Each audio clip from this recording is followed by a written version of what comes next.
श्लोक नंबर 1। अर्जुन उवाच किं तत् ब्रह्म किम् अध्यात्मं किं कर्म पुरुषोत्तमम् अधिभूतं च किं प्रोक्तम् अधिदैवं किम उच्यते।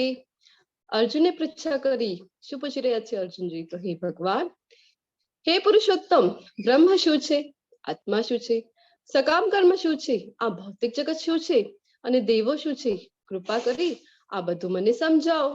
એટલા બધા પ્રશ્નો અર્જુનજી ભગવાનને એક સાથે કરે છે. અધિયજ્ઞ કથમ કોત્ર દેહે અસ્મિન મધુસૂદન પ્રયાણ કાલે ચ કથમ જ્ઞેયો અસી નિયતાત્મભિઃ. હે મધુસૂદન, યજ્ઞના સ્વામી કોણ છે અને તેઓ શરીરમાં કેવી રીતે રહે છે? અધિયજ્ઞ કોણ છે એટલે પૂછી રહ્યા છે કે યજ્ઞના સ્વામી કોણ છે. વળી ભક્તિમાં પરોવાયેલા મનુષ્યો અંતકાળે ને કેવી રીતે જાણી શકે છે? કાલના શ્લોકમાં ભગવાને કીધું હતું ને કે પ્રયાણ કાલે તો ભગવાનનું સ્મરણ જો કરે તો એની શી ગતિ થાય છે. તો પછી અર્જુનજી અહીંયા ફરીથી પૂછી રહ્યા છે કે તો પછી પ્રયાણ કાલે કેવી રીતે તમને યાદ કરી શકીએ?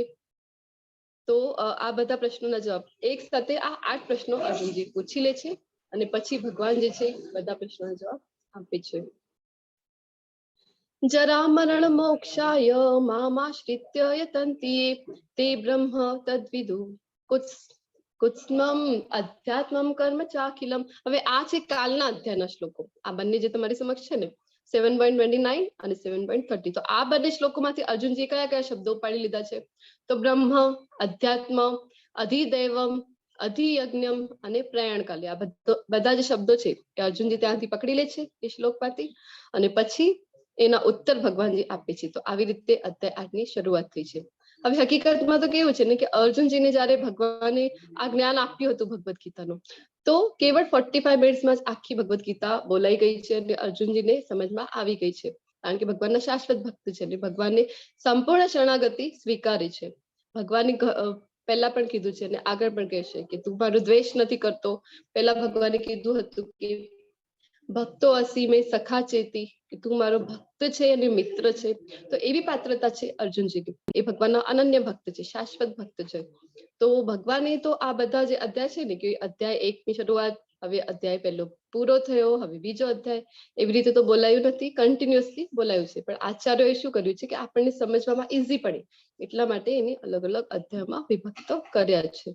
તો હવે આપણે જોઈએ કે પ્રશ્નો કયા કયા પૂછ્યા છે અર્જુનજી અને અહીંયા સંક્ષેપમાં તમારી સમક્ષ એના જવાબો છે. તો બ્રહ્મ શું છે? તો અહીંયા બ્રહ્મના તો ઘણા બધા અર્થો થાય છે. બ્રહ્મ શબ્દનો અર્થ આમ તો દિવ્ય થાય. તો જે કંઈ પણ ભગવાન સાથે સંકળાયેલું છે એ બધું દિવ્ય હોય છે, બ્રહ્મ હોય છે. પણ અહીંયા જે યુઝ કરેલું છે બ્રહ્મનો અર્થ એ છે આત્મા. તો જીવ એટલે કે અવિનાશી જીવંત અસ્તિત્વ.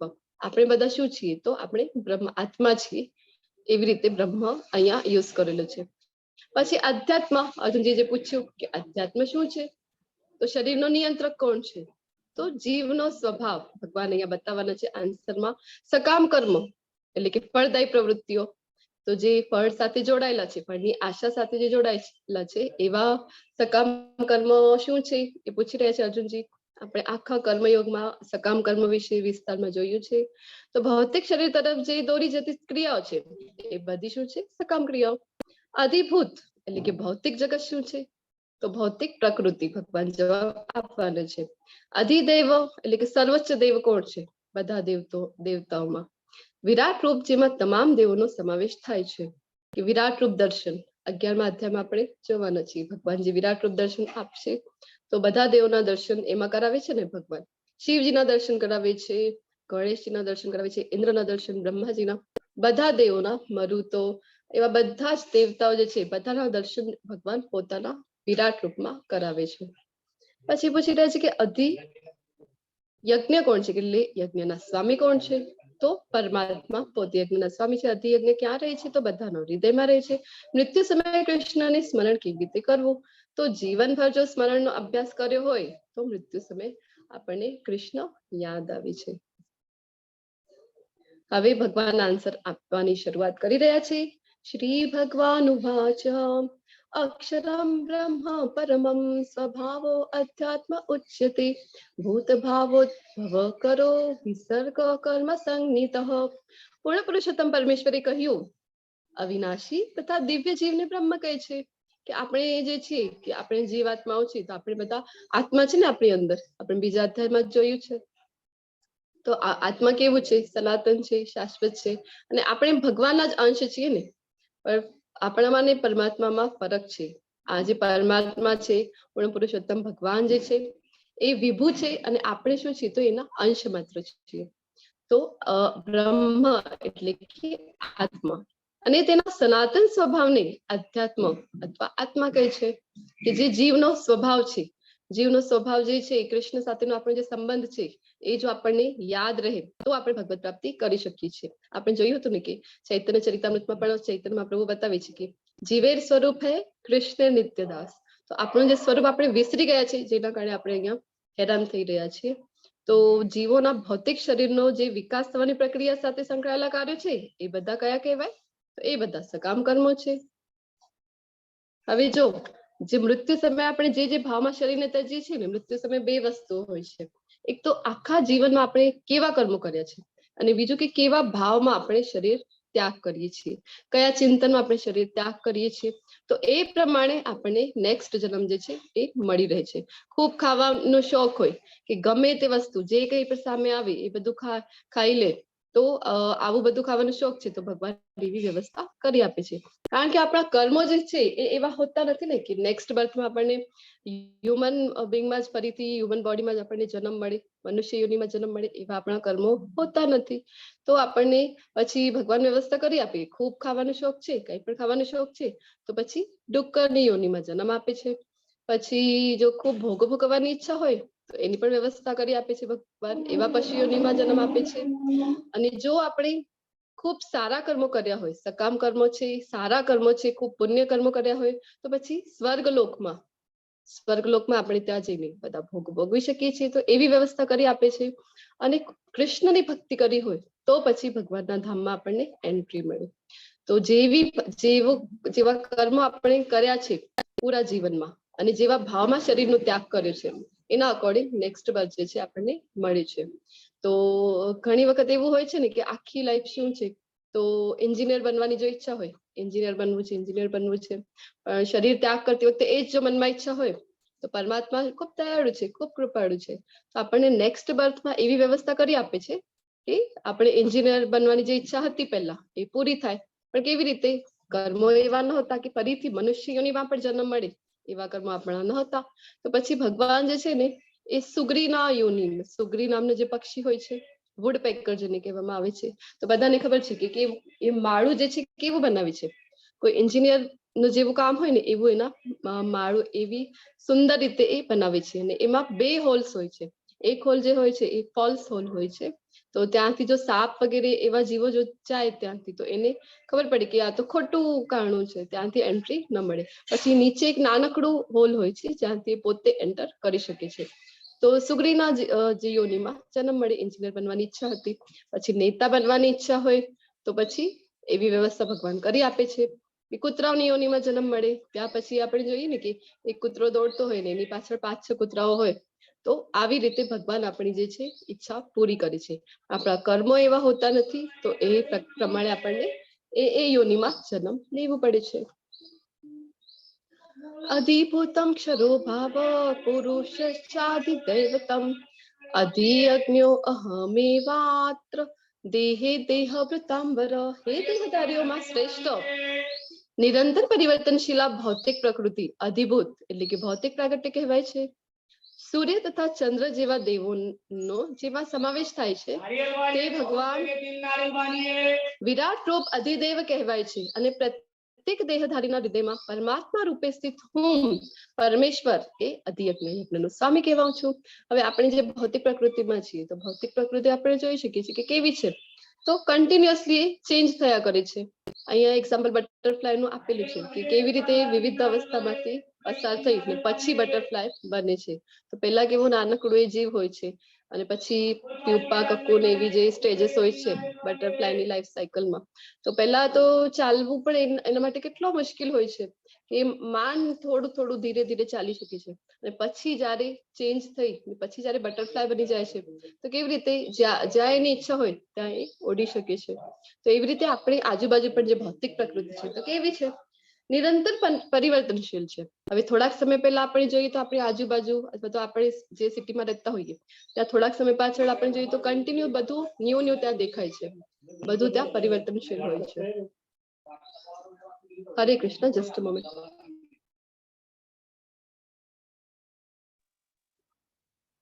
તો એવી જે પરિવર્તનશીલ જે છે કન્ટિન્યુઅસ એવી ભૌતિક પ્રકૃતિ છે. પછી સૂર્ય અને ચંદ્ર જેવા દેવોનો પણ આ ભૌતિક પ્રકૃતિમાં સમાવેશ થાય છે. અને ના, સૂર્ય અને ચંદ્ર સોરી જેવા દેવોનો જેમાં સમાવેશ થાય છે એવા જે છે ભગવાનનો વિરાટ રૂપ છે એ અધિદેવ કહેવાય છે. આપણે વાત થઈ ને કે જેવી રીતે વિરાટ રૂપમાં બધા જ દેવોનો ભગવાન દર્શન કરાવે છે તો એ છે અધિદેવ. પછી પ્રત્યેક દેહધારી એટલે જેટલા પણ આપણે જીવાત્માઓ છીએ 84 લાખ યોનિઓ, તો બધા જ જીવાત્માઓ છે તો બધાના હૃદયમાં ભગવાન વિરાજે છે ને પરમાત્મા સ્વરૂપે. તો એ પરમેશ્વર જે છે એ અધિયજ્ઞ, યજ્ઞનો સ્વામી કોણ છે તો પરમેશ્વર પોતે છે. 5.29 માં આપણે જોયું હતું ને 5મા અધ્યાયનું 29મો શ્લોક, જેમાં ભગવાને પોતે કહ્યું હતું ભોક્તારમ યજ્ઞ તપસામ સર્વલોક મહેશ્વરમ સૂર્યદમ સર્વભૂતાનામ જ્ઞાત્વા મામ શાંતિ મૃચ્છતિ. આપણે જોયું હતું શાંતિ ફોર્મ્યુલા, તો એમાં પણ ભગવાને કીધું હતું ને કે ભોક્તારમ યજ્ઞ તપસા, સર્વ યજ્ઞોનો ભોક્તા કોણ છે, યજ્ઞોનો ભોગવનાર કોણ છે, પરમ ભોક્તા કોણ છે તો શ્રી કૃષ્ણ પોતે છે. તો અહીંયા શ્રી કૃષ્ણ ફરીથી કહે છે કે યજ્ઞનો સ્વામી હું છું. પછી તમારી સમક્ષ એક પ્રશ્ન છે તો તમે મને જવાબ આપો. મૃત્યુ સમયે આપણે શું કરવું જોઈએ? તમને બધાને શું લાગે છે? હરે કૃષ્ણ. ચિંતન. ભગવદ ગીતા. હલો. શ્રી કૃષ્ણ નું નામ લેવાનું. શ્રી કૃષ્ણ નું નામ લેવાનું છે. ખૂબ સરસ. હા હા, વળી ભગવાન નું નામ લેવું જોઈએ, શ્રી કૃષ્ણ ભગવાન નું. જી ઈલા માતાજી, રશ્મિ માતાજી, ધન્યવાદ. હજી તમે બીજા બધા પણ એડ કરો. તમને બધાને શું લાગે છે શું કરવું જોઈએ મૃત્યુ સમય? ભગવાનનું સ્મરણ, શ્રી કૃષ્ણ શરણમ. જી સાચી માતાજી, ખૂબ ખૂબ ધન્યવાદ તમારા બધાનું. તો ભગવાનનું આપણે સ્મરણ કરવું જોઈએ. પણ તમે મને બતાવો કે એવા કેટલા લોકો છે જે મૃત્યુ સમયે ભગવાનનું સ્મરણ કરી શકે છે? મૃત્યુ સમયે જેમના મોઢામાં રામ અથવા તો કૃષ્ણનું નામ હોય એવા કેટલા લોકો હોય છે? મૃત્યુ સમયે જે ભગવાનને યાદ કરતા હોય તેને ભગવાન યાદ આવે. જી માતાજી. ગાંધીજી, ગાંધી, ભીષ્મ પિતા. જી માતાજી, ખૂબ સરસ. ભીષ્મ પિતામહનો એક્ઝામ્પલ આજના અધ્યાયમાં આપણે લેવાના છીએ. ખૂબ સરસ. તો એવા ઘણા ઓછા લોકો હોય છે જે મૃત્યુ સમયે ભગવાનનું સ્મરણ કરે. મૃત્યુ સમયે જનરલી શું હોય છે, કારણ કે જે આપણે આખો લાઈફ ટાઈમ કર્યું હોય એ જ એવું જ સ્મરણ, એવું જ ભાવ આપણને મૃત્યુ સમય આવે છે. હવે આખા લાઈફ ટાઈમમાં આપણે શું કર્યું છે કે ઘર, મારું ઘર, મારા બધા રિલેટિવ્સ, તો મારી પત્ની, મારા પુત્રો, એવી રીતે જે આપણું બધું જ જે છે લગાવ જે છે એ આપણા ઘરમાં અને ઘરના લોકોમાં જ્યારે હોય છે તો મૃત્યુ સમયે આપણે કોણ યાદ આવે છે?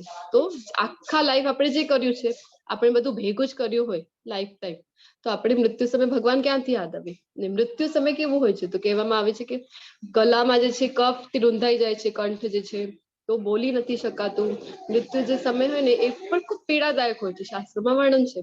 તો એવી પરિસ્થિતિમાં ખૂબ જ અઘરું છે. આપણી આજુબાજુનું વાતાવરણ કેવું હોય છે કે કોઈનું મૃત્યુ થતું હોય તો આજુબાજુ કેવું હોય કે બધા રિલેટિવ્સ ભેગા થયેલા હોય છે અને ત્યાં રો રડ ચાલતી હોય છે, બધા જોર જોરથી ચિલ્લાય છે કે ના, અમને છોડીને નહીં જતા. આવી રીતે જે બધું વાતાવરણ જે બનેલું છે ને, કહેવાનો અર્થ એ છે કે આવા સમયમાં કૃષ્ણને આપણે યાદ કરી શકવું પ્રેક્ટિકલી પોસિબલ નથી. તો આપણે કેવી રીતે કૃષ્ણને યાદ કરી શકીશું? અર્જુનજીએ જે આપણી માટે પ્રશ્ન પૂછ્યું છે તો ભગવાન પણ આપણને એનો આન્સર આપવાના છે.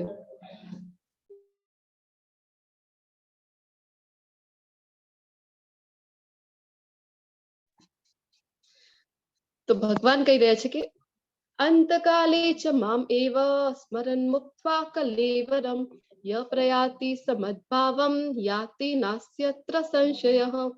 જે મનુષ્ય મૃત્યુ સમય કેવળ મારું સ્મરણ કરતો શરીર ત્યજે છે તે તરત જ મારી પ્રકૃતિને પામે છે. આમાં લેશ માત્ર સંદેહ નથી. તો ભગવાનની પ્રકૃતિને, ભગવાનના ધામને કેવી રીતે પામી શકીએ આપણે? તો મૃત્યુ સમયે કેવળ જો ભગવાનનું સ્મરણ કરેલું હોય તો. ભગવાન કહી રહ્યા છે કે અંતકાલે ચ મામ એવ સ્મરણ મુક્ત્વા કલેવરમ. કોનું સ્મરણ કરવું છે મૃત્યુ સમયે? બીજા કોઈનું નહીં, બીજા કોઈ દેવી દેવતાઓનું નહીં. કેવળ જો કૃષ્ણનું સ્મરણ કરેલું હોય તો જ આપણે જે છે ભગવાનના ધામને પ્રાપ્ત કરી શકીએ. તો હવે અહીંયા કઈ ઘટના છે આ પિક્ચરમાં તમારી સમક્ષ? બાણસૈયા ઉપર ભીષ્મ પિતામહ. જી માતાજી, જય શ્રી માતાજી, ખૂબ ખૂબ ધન્યવાદ. તો ભીષ્મ પિતામહ છે બાણશૈયા પર લેટેલા છે. તો ઈચ્છા મૃત્યુનું વરદાન એમના પિતા શાંતનુ દ્વારા એમને આપવામાં આવેલું હતું. તો એ શું કરી રહ્યા છે? તો એ વેટ કરી રહ્યા છે કે સૂર્ય જે છે જ્યાં ક્યારે ઉત્તરાયણમાં આવશે ત્યારે પોતાનું શરીર ત્યજશે. તો યોગ્ય જે છે એ પોતાના ઈચ્છા મુજબ પોતાનું શરીર ત્યજી શકે છે. અને ભીષ્મ પિતામહને તો વરદાન મળેલું હતું ઈચ્છા મૃત્યુનું. તો કારણ કે ઉત્તરાયણમાં શરીર, જો સૂર્ય ઉત્તરાયણમાં હોય એવી પરિસ્થિતિમાં જો શરીરનો ત્યાગ કરીએ અને પછી શુક્લ પક્ષ હોય, દિવસનો સમય હોય, આવું બધું જો જોઈને કરે તો પછી એને જન્મ મૃત્યુમાં ફરીથી ફસાવવું પડતું નથી. તો ભીષ્મ પિતાને પણ આવું વરદાન હતું, ઈચ્છા મૃત્યુનું વરદાન આપેલું હતું, જેના કારણે એ કરી શકે છે. અને અહીંયા બાણશૈયા ઉપર લેટેલા હોય છે. તમે જોઈ શકો છો કે બધા પાંડવો ત્યાં છે, કૌરવો છે. તો પછી ભીષ્મ પિતામહને કહે છે દુર્યોધનને કે મને ને 2 વસ્તુઓની જરૂર છે. એક તો મને ખૂબ તરસ લાગી છે, તો મને પાણી જોઈએ છે, અને બીજું હું આ બાણશૈયા પર છું તો મારી જે નેક છે, મારી ગરદન જે છે એ ખૂબ પેઇન કરી રહી છે. તો મને એની કઈ વ્યવસ્થા કરી આપ. તો દુર્યોધન શું કરે છે કે એ પોતે કઈ કરતું નથી અને એના જે સૈનિકો હોય છે ને એમને બોલાવે છે કે સૈનિકો જાઓ પાણી લઈ આવો, જાઓ ઓશિકુ લઈ આવો, એવી રીતે. પછી ભીષ્મ પિતામહ છે કે અર્જુનજી પાસે જોય છે. તો અર્જુનજી તરત જ સમજી જાય છે. અર્જુનજી શું કરે છે કે એક બાણ છોડે છે, તીર છોડે છે, અને તરત જ ત્યાંથી ગંગા પ્રકટ થાય છે અને સીધા ભીષ્મ પિતામહના મોંમાં પાણી આવે છે. પછી અર્જુનજી શું કરે છે કે 2 તીર છોડે છે જે આમ ક્રોસ એમના નેકની પાછળ, તો ફરી એમને સપોર્ટ મળી જાય. તો અર્જુનજી આવા હતા અને ભીષ્મ પિતામહને ખૂબ જ વહાલા હતા અર્જુનજી. તો આવી રીતે ભીષ્મ પિતામહ જે છે ને 12 મહાજનમાંથી શ્રીમદ ભાગવતમનું જયારે આપણે શ્રવણ કરીએ અથવા તો વાંચન કરીએ તો આપણને ખબર પડે કે 12 મહાજન જે ભગવાનના ખૂબ પ્રિય ભક્તો છે, ખૂબ અનન્ય ભક્તો છે, એવા જે ભક્તો છે એમાં ભીષ્મ પિતામહનું નામ આવે છે. તો ભીષ્મ પિતામહ જે છે ને કૃષ્ણજીને વીર રસમાં ખૂબ પ્રેમ કરતા હતા. એમની ઈચ્છા હતી કે એક વખત એ કૃષ્ણજીને હથિયાર ઉપાડતા હોવા જોવે. કે શ્રી કૃષ્ણ તો કુરુક્ષેત્રની આ જે મહાભારતનું જે યુદ્ધ હતું એમાં એમને છે ને બધાને ખબર છે જેવી રીતે મહાભારતની ઘટના કે એમણે પ્રણ લીધું હતું કે કોઈ પણ હથિયાર ઉપાડવાના નથી. પણ ભીષ્મ પિતામહની ઈચ્છા હતી, એ વીર રસમાં ખૂબ ભજતા હતા, ભગવાનને ખૂબ પ્રેમ કરતા હતા. તો પછી ભગવાને આ જે ઘટના આવે છે કે ભગવાને જે રથનું પૈડું ઉપાડ્યું હતું અને ભીષ્મ પિતામહને મારવા માટે એમની પાછળ દોડ્યા હતા. તો એ ભગવાન પોતાના ભક્તની ઈચ્છા પૂર્તિ કરવા માટે પોતે જે પ્રણ લીધો છે, પોતે જે વચન આપ્યું છે એ પણ તોડી દે છે. ભગવાન એટલા દયાળુ છે. તો આવી જે મૃત્યુ છે એ કોને નસીબ થાય છે? આ જે 12 મહાજનમાંથી એક છે, એટલે એમની મૃત્યુ સમયે આપણે જોઈ શકીએ કે શ્રી કૃષ્ણ પોતે ત્યાં હાજર છે. અને નારદજીને જોઈ શકીએ છીએ આપણે. નારદજી જે ભગવાનના અવતાર છે, શક્ત્યાવેશ અવતાર છે. ભગવાનના વિવિધ અવતાર છે, એમાંથી નારદજી જે છે શક્ત્યાવેશ અવતાર છે. પછી વ્યાસદેવજી ત્યાં ઉપસ્થિત હતા. એ બધા ભગવાનના અવતારો ત્યાં ઉપસ્થિત હતા. અને ભગવાનના હાથમાં આ ભીષ્મ પિતામહજીનું હાથ હતું. આવી મૃત્યુ એમને પ્રાપ્ત થાય છે. તો આવા ભક્તો જે છે પછી ફરીથી એમને જન્મ મૃત્યુ પ્રાપ્ત થતું નથી. ભગવાનના જે ભક્તો છે એ તરત જ ભગવાનના ધામને પ્રાપ્ત કરે છે. તો યુધિષ્ઠિર મહારાજે યક્ષને શું જવાબ આપ્યો હતો? તો યક્ષ જે છે બધાને ખબર છે મહાભારતની ઘટના, કે યક્ષ પ્રશ્ન કરે છે. આ 5 પાંડવો છે જયારે વનમાંથી જતા હોય છે, દ્રૌપદીજીને તરસ લાગે છે તો પાણી લેવા માટે એક એક પાંડવ જાય છે. પછી યક્ષ જે છે પ્રશ્ન કરે છે. કોઈ પાંડવમાંથી બીજા જે ભાઈઓ છે ઉત્તર આપતા નથી, તો પાણી ન વિષના કારણે, પ્રભાવના કારણે એ ત્યાં મૂર્છિત થઈ જાય છે. પછી યુધિષ્ઠિર મહારાજ છેલ્લે આવે છે અને યક્ષ એમને પ્રશ્ન કરે છે. પછી એમના જવાબો જે આપે છે યુધિષ્ઠિર મહારાજ, તો એનાથી ખૂબ સંતોષ પામે છે. યક્ષ પ્રસન્ન થાય છે અને બધા ભાઈઓને જીવિત કરી દે છે. તો કયો પ્રશ્ન હતો એમનો? છેલ્લું પ્રશ્ન કયું હતું? કોઈને ખ્યાલ છે? હરે કૃષ્ણ. આ પૃથ્વી ઉપર આશ્ચર્ય શું છે? જી રશ્મિ માતાજી, ખૂબ ખૂબ ધન્યવાદ.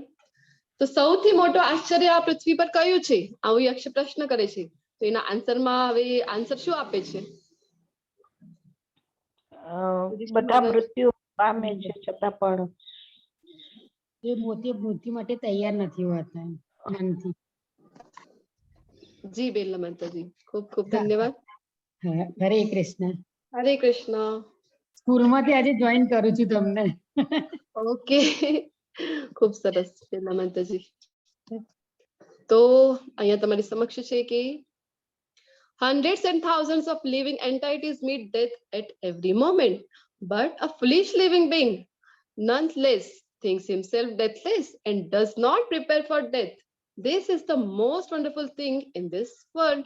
કે હજારો અને લાખો જીવાત્માઓ જે છે એ પ્રત્યેક ક્ષણે મૃત્યુ પામે છે, પણ આ જે મૂર્ખ જે મનુષ્ય છે એ શું માને છે કે એમને મૃત્યુ આવવાની નથી અને મૃત્યુ માટે કોઈ પણ તૈયારી નથી કરતા. કોઈ તૈયારી આપણે જીવનભર આપણે જે કંઈ પણ કરીએ છીએ તો એ શેના માટે કરીએ છીએ કે કેવી રીતે આપણે આ ભૌતિક જગતમાં સારી રીતે જીવી શકીએ, પણ મૃત્યુ માટે આપણે ક્યારે પણ કોઈ તૈયારી કરીએ છીએ? નથી કરતા. તો આ આન્સર જ્યારે યુધિષ્ઠિર આપે છે પછી યક્ષ એના જવાબોથી ખૂબ પ્રસન્ન થઈ જાય છે. પછી કૃષ્ણ સિવાય જો બીજું કંઈ આપણે યાદ કરીએ મૃત્યુના સમયમાં તો એનાથી કયું પરિણામ મળે છે એ હવે આપણે જોઈશું. યમ યમ વાપી સ્મરન ભાવમ ત્યજ્યન્તે કલેવરમ તમ તમેવૈતિ કૌન્તેય સદા તદ્ભાવ ભાવિતઃ. તો ફરીથી અહીંયા કૌન્તેય કરીને બોલાવે છે. આપણે જોયું હતું ને કે કુંતીજી જે છે, કુંતી માતા એ ભગવાનના ખૂબ અનન્ય ભક્ત છે. તો ભગવાન યુદ્ધ જેવી પરિસ્થિતિ છે તો પણ અહીંયા પોતાના ભક્તોને યાદ કરે છે. કારણ કે શ્રીમદ ભાગવતમમાં જો તમે સવારના વર્ગો અટેન્ડ કરતા હો તો તમને ખબર હોય કે કુંતી મહારાણીની ખૂબ સુંદર સુંદર પ્રાર્થનાઓ ચાલી રહી છે. કુંતી મહારાણી ખૂબ સુંદર સ્તુતિ કરે છે. ભગવાન જ્યારે મહાભારતનું યુદ્ધ પૂરું થાય છે અને વિદા લે છે ત્યાંથી જવા માટે તો કુંતીજી કહે છે કે જ્યારે અમને વિપત્તિ આવે છે, જ્યારે અમને દુઃખ આવે છે ત્યારે તમે અમારી સમક્ષ હો છો, તમારી ઉપસ્થિતિ અમને મળે છે, પણ જ્યારે અમારા સારા દિવસો આવે છે ત્યારે તમારાથી અમને દૂરી થાય છે. તો પછી જો વિપત્તિ હોય અને તમારો સાથ મળતું હોય તો મને હજી વિપત્તિઓ આપો, હજી દુઃખ આપો. આવી પ્રાર્થનાઓ કુંતી મહારાણી કરે છે. તો આવા ભગવાનના અનન્ય ભક્તો હોય છે કે જે દુઃખ હોય તો પણ આવી પરિસ્થિતિમાં પણ જે છે એ અચકાતા નથી. પછી અર્જુનજી કેવા ભક્ત છે ભગવાનના? કેટલા મહાન અનન્ય ભક્ત છે કે ભગવાન જે છે ને કે આપણે જોયું હતું મહાભારતની ઘટના તમને ખ્યાલ હોય તો ગુરુ જે હોય છે એમના સાંદીપની ઋષિ પાસેથી જ્યારે શિક્ષણ લઈ લે છે તો પછી ગુરુ દક્ષિણામાં એમનો જે પુત્ર હોય છે કેટલાક વર્ષો પહેલા જ્યારે એમના પુત્રની મૃત્યુ થઈ જાય છે, એમનો પુત્ર અને સમુદ્રમાં જઈને ફરી ત્યાંથી યુદ્ધ કરીને ત્યાંથી કેટલાક વર્ષો વીતી ગયા હતા તો પણ એમના પુત્રને લઈને ગુરુ માતાને સોંપે છે. તો એવા જે ભગવાન છે તો એ ભગવાન શું અભિમન્યુને ફરીથી જીવિત ન કરી શકે? પણ અર્જુનજી એવું નથી કહેતા. એ ભગવાનના જે ભક્તો હોય છે ને એમને ભગવાનની યોજનાઓ પર પૂર્ણ વિશ્વાસ હોય છે. તો એ ભગવાનને કહે છે કે જે તમે એવું નથી કહેતા કે તમે શું કામ તમે તો ભગવાન છો, તમને તો ખબર જ હોય ને કે તમે શું કામ રથ ત્યાં લઈ ગયા? તમે મને કહેવું હતું ને કે અભિમન્યુ સંકટમાં છે, તમે કેમ એની રક્ષા ન કરી? પછી પાંચે પાંડવ જે છે, પાંડવોના પાંચે પુત્રો જયારે અશ્વત્થામા મહાભારતનું યુદ્ધ પૂરું થયા પાછળ પણ જયારે એમને મારી નાખે છે ત્યારે એમને પણ ફરીથી ભગવાન પાછા જીવિત નથી કરતા. તો પણ જે પાંડવો છે એમની શ્રદ્ધા ભગવાન ઉપરથી નથી ઉઠતી. અર્જુનજી છે તો પણ ભગવાનના જે યોજના છે એમાં એમને પૂર્ણ વિશ્વાસ હોય છે. એવા જે ભગવાનના ભક્તો હોય છે કે જે કંઈ પણ એમની સાથે થાય તો પણ એ ભગવાન ઉપરથી એમની શ્રદ્ધા ઉઠતી નથી. નહીં તો આપણી શ્રદ્ધા કેવી હોય છે? તો થોડુંક પણ આપણી સાથે ખરાબ થાય તો આપણે શું વિચારીએ, કેટલી ભક્તિ કરું છું હું, કેટલી માળા જપ કરું છું તો પણ મારી સાથે જેવું શું કામ થઈ રહ્યું છે? પણ ભગવાનના ભક્તો એવો વિચારતા નથી. ભગવાન કેવળ પરીક્ષિત મહારાજ ઉપર જયારે બ્રહ્માસ્ત્ર છોડે છે અશ્વત્થામાં તો ભગવાન કેવળ એનું રક્ષણ કરે છે ઉત્તરાના ગર્ભમાં જઈને. તો એવા ભગવાનના અનન્ય ભક્તો હોય છે. હવે અહીંયા ભગવાન જણાવી રહ્યા છે કે હે કુંતી પુત્રો, શરીરનો ત્યાગ કરતી વખતે મનુષ્ય જે ભાવનું સ્મરણ કરે છે એવા જ ભાવને નિશ્ચિતપણે તે પ્રાપ્ત કરે છે. તો અહીંયા આપણે એક ઘટના સાથે સમજવાનો પ્રયત્ન કરીશું. ભરત રાજાની ઘટના છે. તો ભરત રાજા જે છે તો ભરત રાજા કેવા શ્રીમદ ભાગવતમની આ ઘટના છે. આ ઘટના ખૂબ લાંબી છે, તો આપણે અહીંયા ટૂંકમાં લેવાની પ્રયત્નો કરીશું. તો ભરત રાજા જે છે તો ખૂબ મોટું સામ્રાજ્ય હતું. પહેલાના રાજાઓ કેવા હતા, આપણે જોયું હતું ને કે ગુરુકુળમાં શિક્ષણ લેતા, તો એ બધાને ખબર હતી કે જીવનનો અથાતો બ્રહ્મ જિજ્ઞાસા, આ મનુષ્ય દેહ જે મળ્યું છે એટલું દુર્લભ જીવન જે મળ્યું છે, શું કામ મળ્યું છે, તો એની જે છે આપણે ભગવત પ્રાપ્તિ માટે મળ્યું છે. એટલી બધી યોનિઓથી જયારે ફરીને આવ્યા છીએ. હવે પ્રભુપાદજી કહે છે કે આપણે અહીંયા ભૌતિક જગતમાં છીએ તો કેવી રીતે જીવીએ છીએ આપણે, કે જે માનો કે આપણે હોટેલમાં છીએ એવી રીતે આપણે ખૂબ ભોગો ભોગવવા, સુખ સુવિધાઓ જે છે એ ભોગવવા માટે આપણે જીવી રહ્યા છીએ. તો પ્રભુપાદજી કહે છે કે આ હોટેલ નથી, આ હોસ્પિટલ છે. એવી રીતે આપણને જીવવું જોઈએ. અહીંયા સારવાર માટે આપણને જન્મ મળ્યો છે. એટલી બધી યોનિઓમાંથી જયારે ફરીને ફરીથી મનુષ્ય જન્મ મળ્યો છે, તો આપણે શું કરવું જોઈએ મનુષ્ય જન્મમાં, તો અથાતો બ્રહ્મ જિજ્ઞાસા, શું કામ આ જીવન મને મળ્યું છે એને સફળ કરવું જોઈએ, એને સાર્થક કરવું જોઈએ. ભક્તિમય સેવા દ્વારા આપણને ભગવત પ્રાપ્તિ માટે, જેનાથી આપણે આ જન્મ મૃત્યુના ચક્રથી છૂટી જઈએ, એના માટે આપણે પ્રયત્નો કરવો જોઈએ. તો રાજા ભરત જે છે એમને ખબર હતી, તો વાનપ્રસ્થાશ્રમ માટે નીકળી જાય છે. જયારે એમનો વાનપ્રસ્થાશ્રમનો સમય આવે છે તો બધું જે રાજ્ય હોય છે પોતાના પુત્રોને સોંપી અને પોતે વનમાં જવા માટે નીકળી જાય છે. તો પછી શું થાય કે ત્યાં જઈને ખૂબ તપસ્યા કરી, આ હવન કરે છે, યજ્ઞ કરે છે, ભગવાનનું નામ લે છે. અને એક વખત એમની સાથે એક ઘટના થાય છે કે ત્યાંથી ને એમને કઈક અવાજ આવે છે.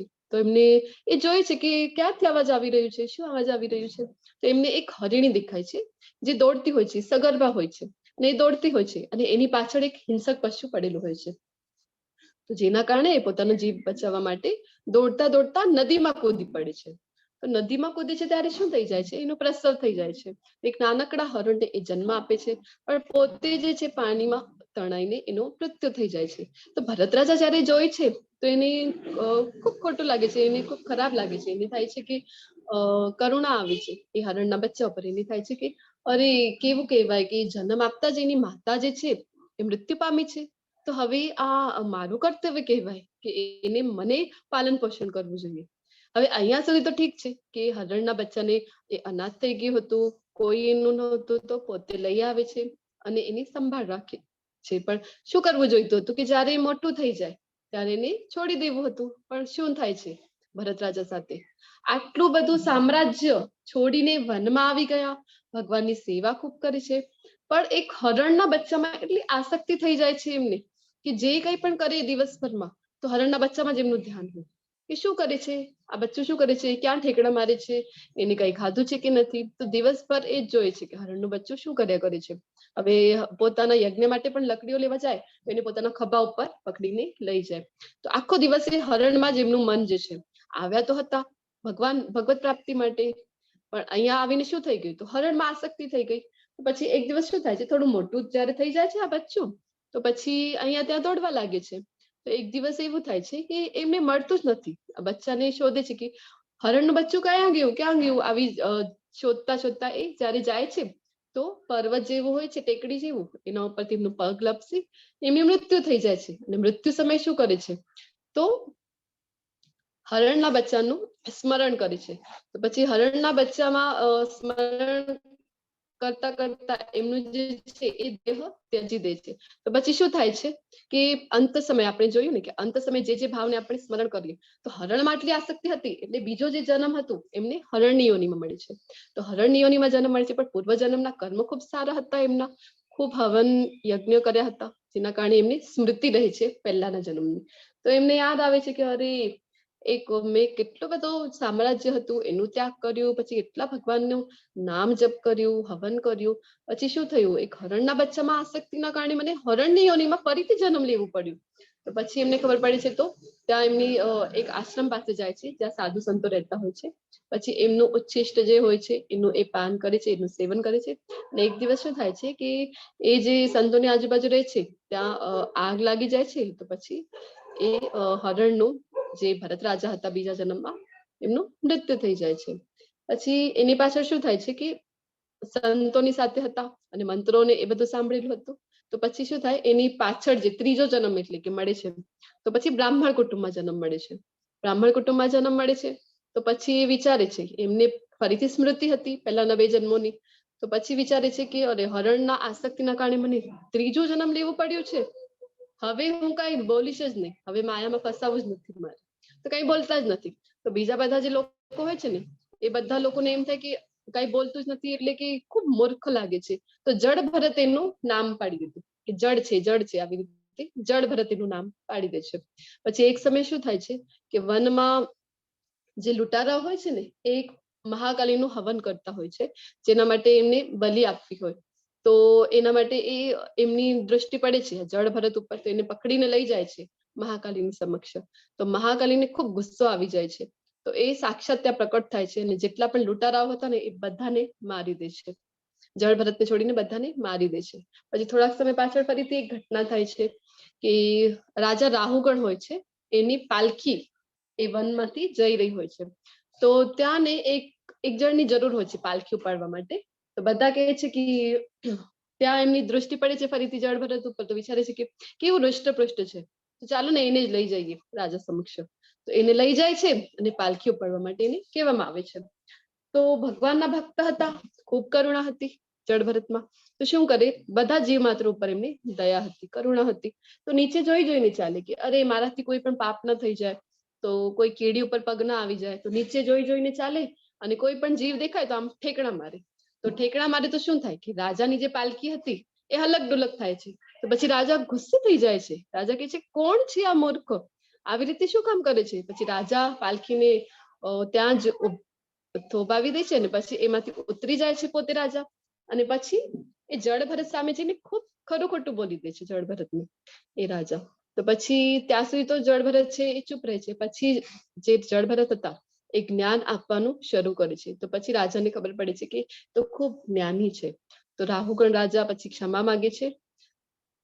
તો આવી ઘટના છે રાજા ભરતની, શ્રીમદ ભાગવતમની આ ઘટના છે, જેની સાથે આપણને ખબર પડે કે અંતકાલે એટલે પ્રયાણકાલે કેવું સ્મરણ કરીએ, કેવા ભાવને સાથે શરીરને આપણે ત્યાગ કરીએ છીએ, તો કેવી રીતે આપણે પુનર્જન્મમાં ફસ્યા કરીએ છીએ. તો રાજા ભરતને હરણ આસક્તિના કારણે ફરીથી હજી 2 જન્મ એક્સ્ટ્રા લેવા પડ્યા. તો આવી જ એક ઘટના આવી છે અજામિલની. અજામિલની ઘટના પણ શ્રીમદ ભાગવતમની ઘટના છે. કોઈને આ ઘટનાનો ખ્યાલ હોય તો તમે શેર કરી શકો છો. હરે કૃષ્ણ.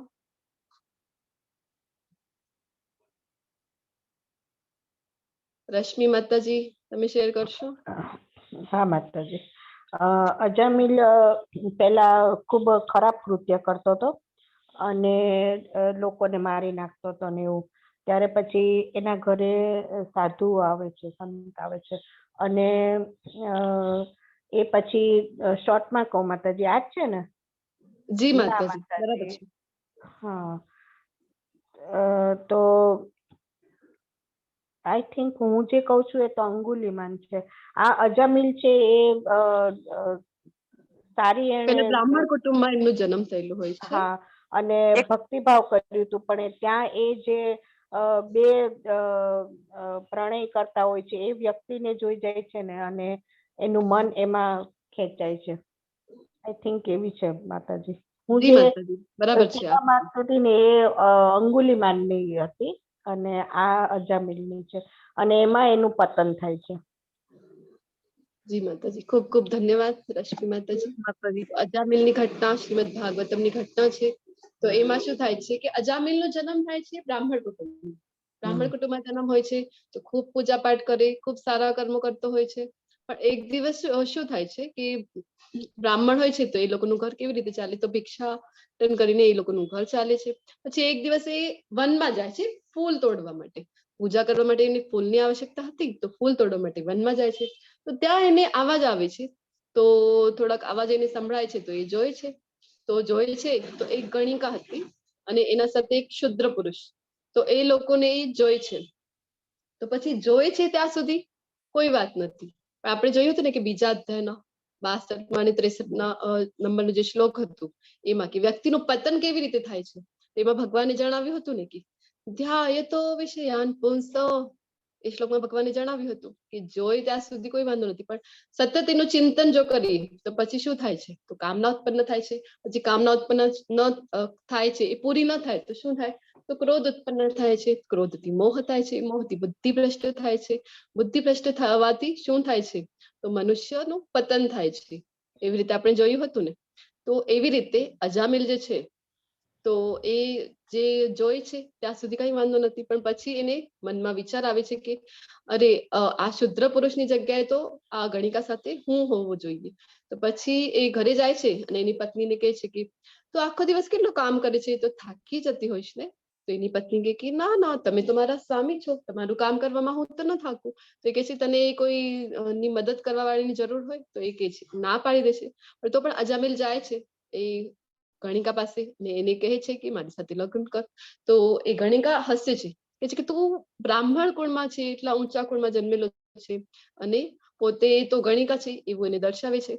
તો પણ અજામિલ તો પણ માનતો નથી. તો પછી એ અજામિલની સમક્ષ શરત મૂકે છે કે એને તો કહેવાય ને કે ખૂબ રોજ મદિરાપાન કરવાની આદત હતી, અને એને કીધું કે એને રોજ 100 સોના મોહર જોઈએ, પછી મદિરાપાન કરવા માટે જોઈએ.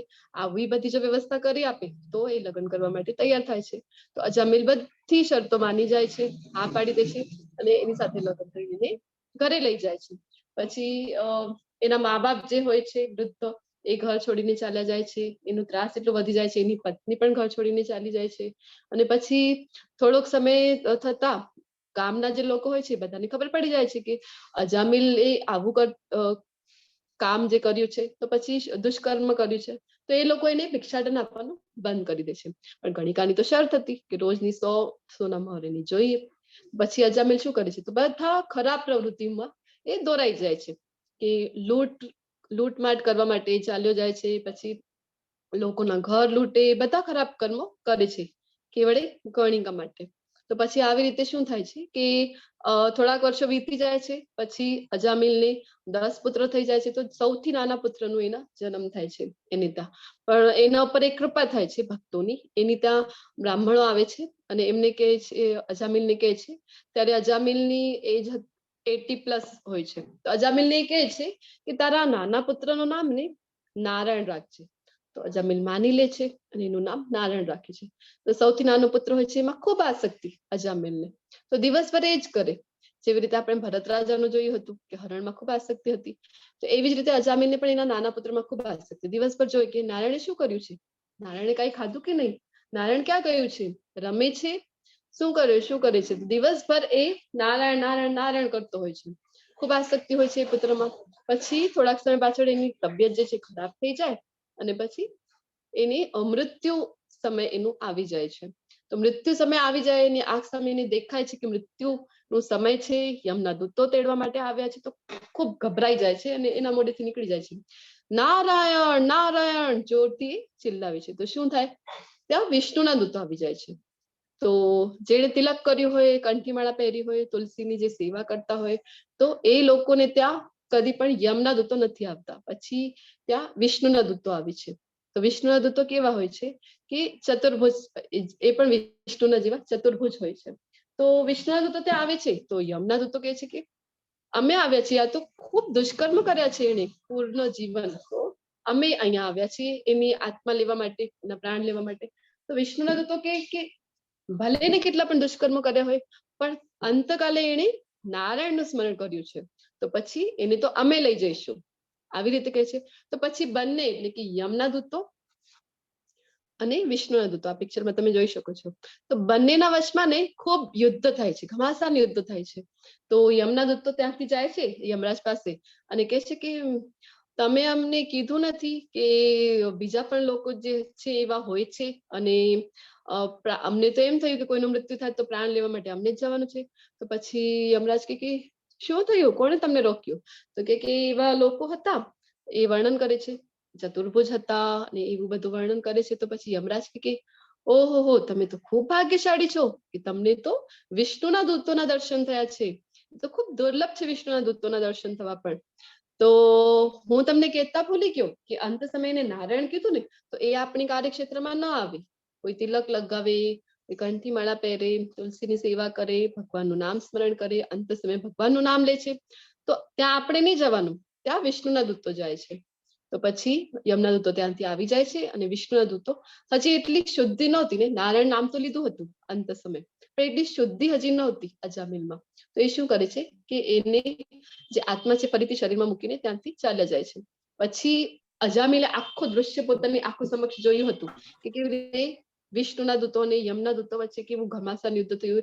એમની આખી ચર્ચાઓ જયારે એને સાંભળી હતી, તો પછી શું થાય છે, અજામિલને જ્ઞાન થઈ જાય છે. પછી એ હરિદ્વાર જાય અને હરિદ્વાર જઈને ખૂબ તપસ્યા કરે છે.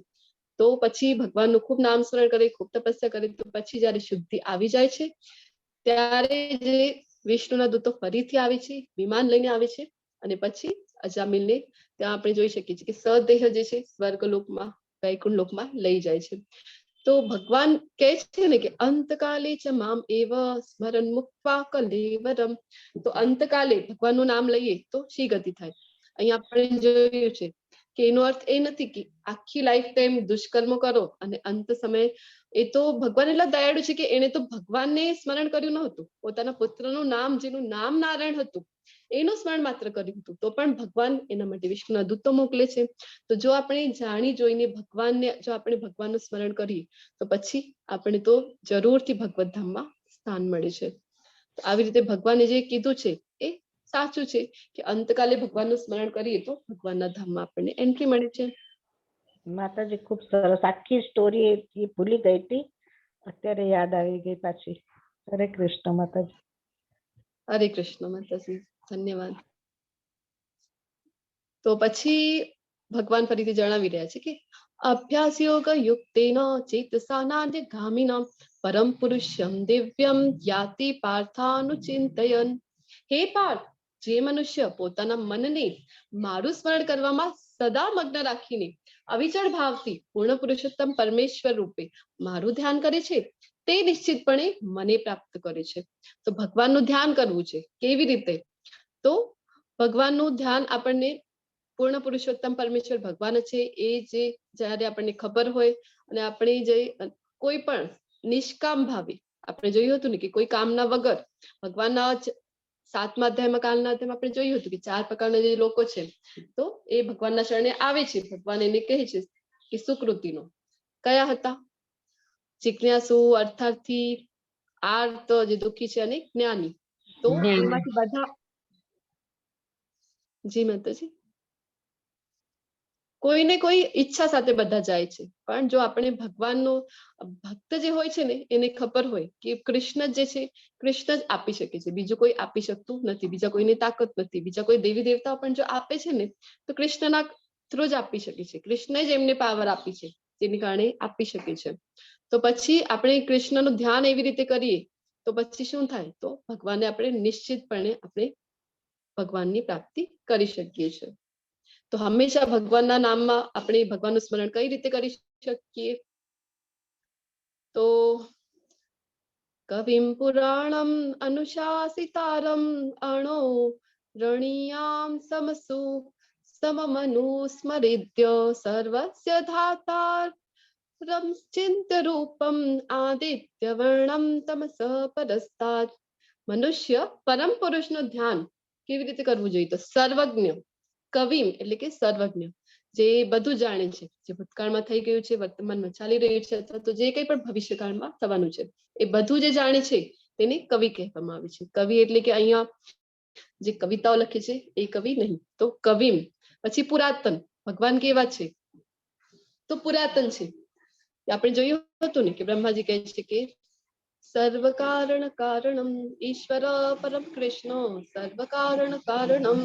તો બધા કારણોના કારણ છે, એમનાથી જ બધા આવે છે. ગોલોક ચાર્ટમાં પણ જોઈ ગયા છે.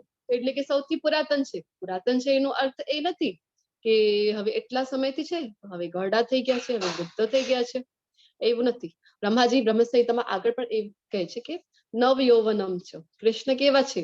તો જ્યારે પણ કૃષ્ણ જે છે એ સદૈવ કેવા હોય છે? તો નવ યૌવનમ, કે એક જે કુમાર અવસ્થામાં કેવા હોય કે યુવાન, એવા કૃષ્ણ જે છે ખૂબ મનમોહક અને એવા જ રૂપમાં એ સદાય સ્થિત હોય છે. પછી નિયંતા છે. પરમ નિયંતા કોણ છે? તો કૃષ્ણ છે. બધું જે નિયંત્રણ છે એમના થ્રુ થઈ શકે છે.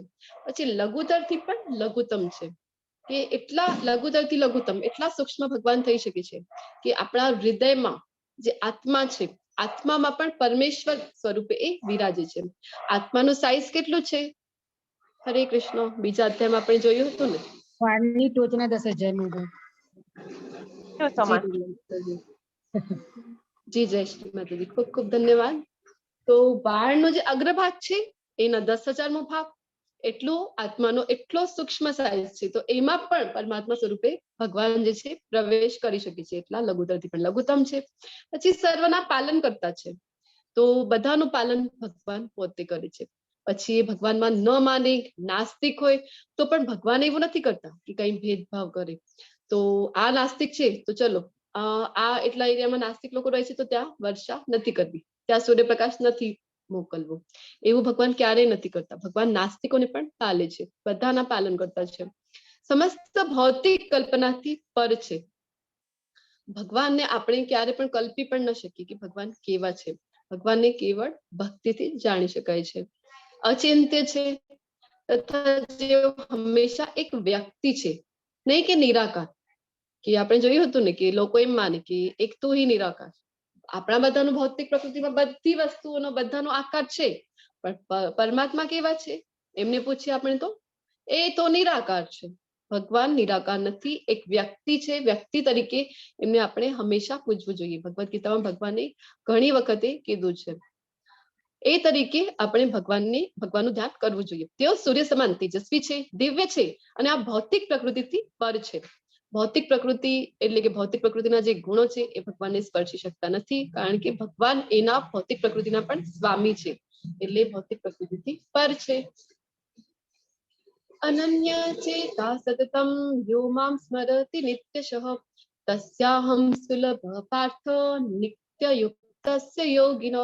હવે ભગવાન અહીંયા બતાવી રહ્યા છે કે કોની માટે ભગવાન સુલભ છે, કોણ ભગવાનને સરળતાથી પ્રાપ્ત કરી શકે છે. કોણ કરી શકે છે? તો હે પૃથ્વીપુત્ર અર્જુન, જે મનુષ્ય અનન્ય ભાવે નિરંતર મારું સ્મરણ કરતો રહે છે તેને માટે હું સુલભ છું, કારણ કે તે મારી ભક્તિમય સેવામાં નિરંતર પ્રવૃત્ત રહે છે. તો અનન્ય ભાવે ભગવાનને ભજે. અનન્ય એટલે હરે કૃષ્ણ, અનન્ય નું શું અર્થ થાય છે?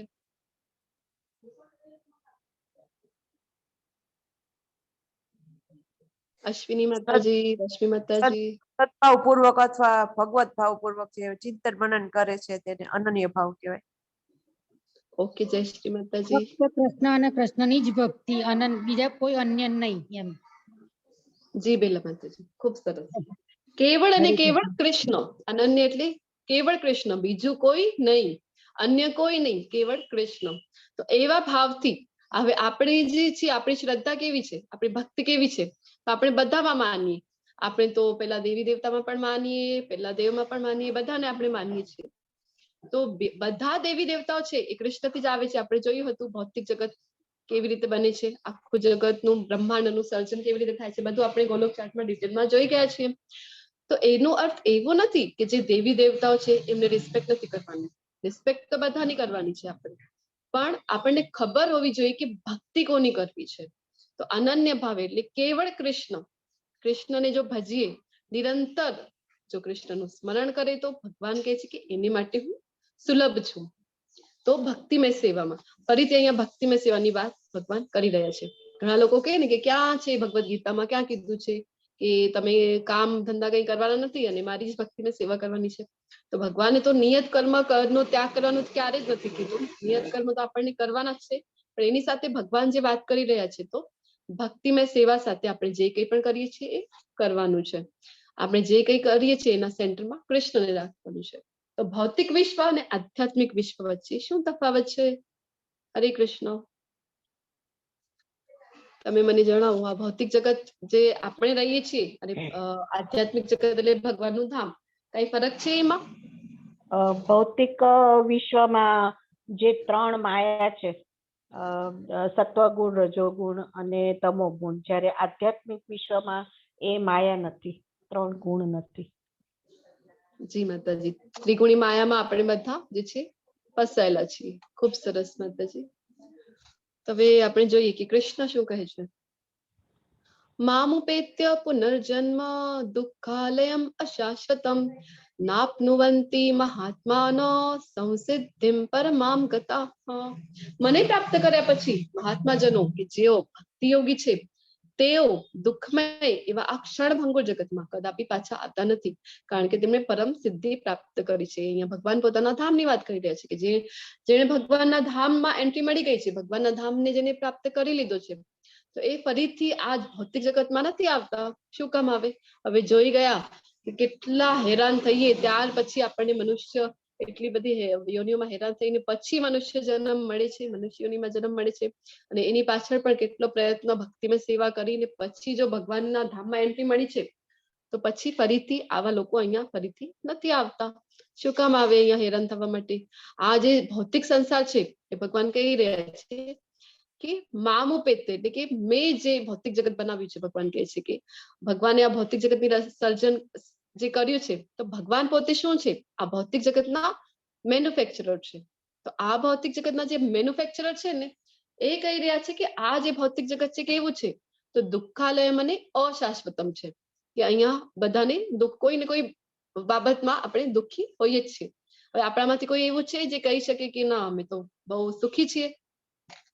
કોઈ એવું છે? હરે કૃષ્ણ, કે જે કહી શકે કે ના અમને કોઈ દુઃખ નથી, અમે તો ખૂબ ના સુખી છીએ? માતાજી, ના એક ને માતાજી, એક કોઈ ના દુઃખ તો કહી શકે. હોવાનું જ છે. કોઈ ને કોઈ વસ્તુનો આપણને અહીંયા કન્ટિન્યુઅસલી દુઃખ રહે જ છે. હવે આપણે શું કહીએ? ભગવાન પોતે કહે છે કે દુઃખાલયમ છે, પણ આપણે શું કહીએ કે ના જી અજય પ્રભુજી, કોઈ અહીંયા સુખી નથી. આપણે શું કહીએ પણ ભગવાનને?